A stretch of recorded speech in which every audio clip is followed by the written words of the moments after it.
We are anonymous. No faces, no flags, no permission slips.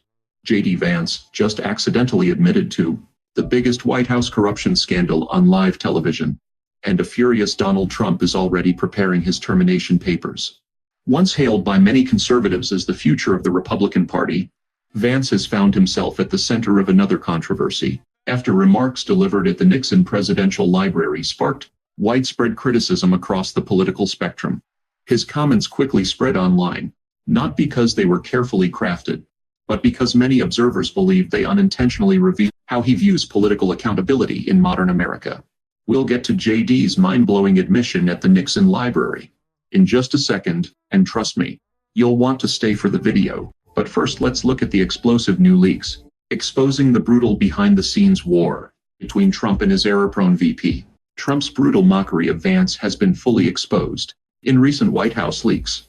The 9-year-old president is reportedly fixated on his vice president's embarrassing moments, privately venting to allies that Vance might be a complete disaster as the MAGA heir in 2028.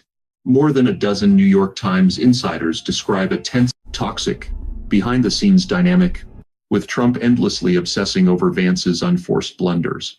Trump has privately compared Vance's political performance to his own, pointing out that the former Ohio senator never won a tough race without his direct help. He also took massive issue with the ridiculous number of vacations Vance takes, and openly doubted his own decision to send Vance to high-stakes negotiations in Pakistan to end the war in Iran. And then there's the sports humiliation. Last spring, Vance awkwardly dropped the Gold College Football National Championship, a trophy from Ohio State, an incident Trump constantly brings up when privately weighing Vance's viability for 2028.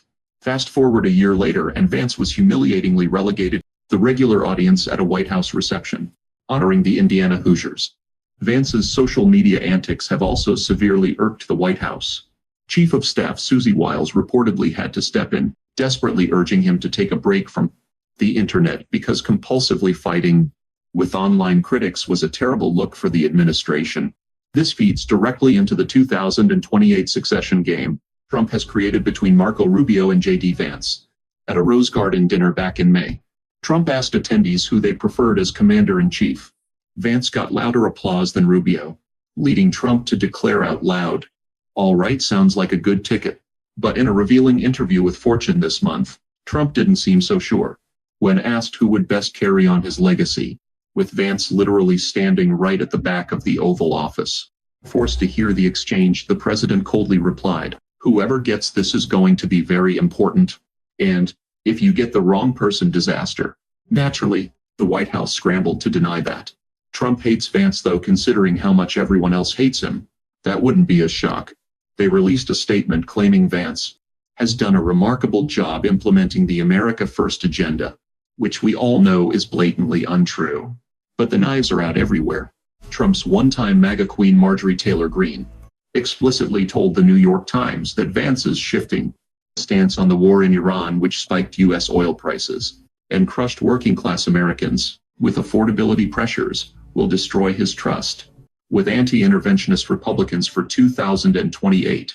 She flat out said he can no longer hang on to his former reputation. At the Nixon Presidential Library, Vance reflected on Richard Nixon's legacy and argued that if Watergate happened today, it might dominate the news cycle for only a short time before the country moved on. He also suggested there were similarities between what happened to Nixon and investigations surrounding Donald Trump during his first administration. Those comments immediately ignited fierce debate. Supporters argued that Vance was criticizing today's nonstop news cycle and the speed at which public attention shifts from one controversy to another. Critics heard something entirely different. Many interpreted the remarks as minimizing one of the most significant political scandals in American history.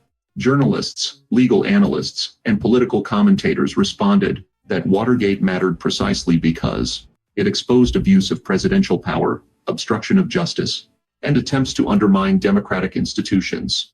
Several commentators argued that dismissing its historical significance sends the wrong message about government accountability. The timing also mattered.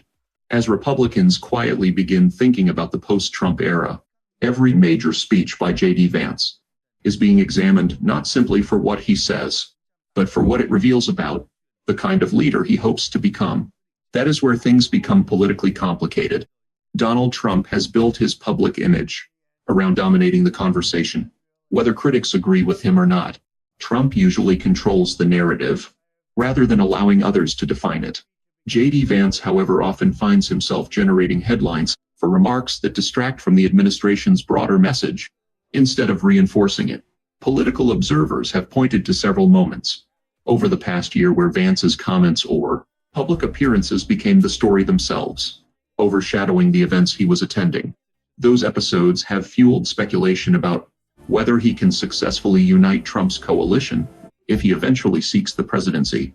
Vance has also attempted to position himself on foreign policy issues, including the conflicts involving Iran and Israel. His recent remarks urging Israeli officials not to publicly attack President Trump, while emphasizing the significant military support provided by the United States, were viewed by some as an effort to demonstrate loyalty to the president while also carving out his own voice on international affairs. Supporters described those comments as pragmatic.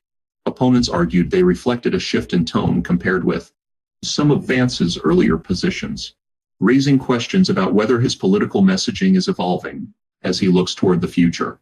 Whether that evolution represents principle or political calculation depends entirely on who you ask. What cannot be disputed is this: every sentence spoken by J.D. Vance is now being analyzed through the lens of 2028. And in politics, perception can become reality long before any votes are cast. We are anonymous. Subscribe, stay informed, and share this video. We are Legion. We do not forgive. We do not forget. Expect us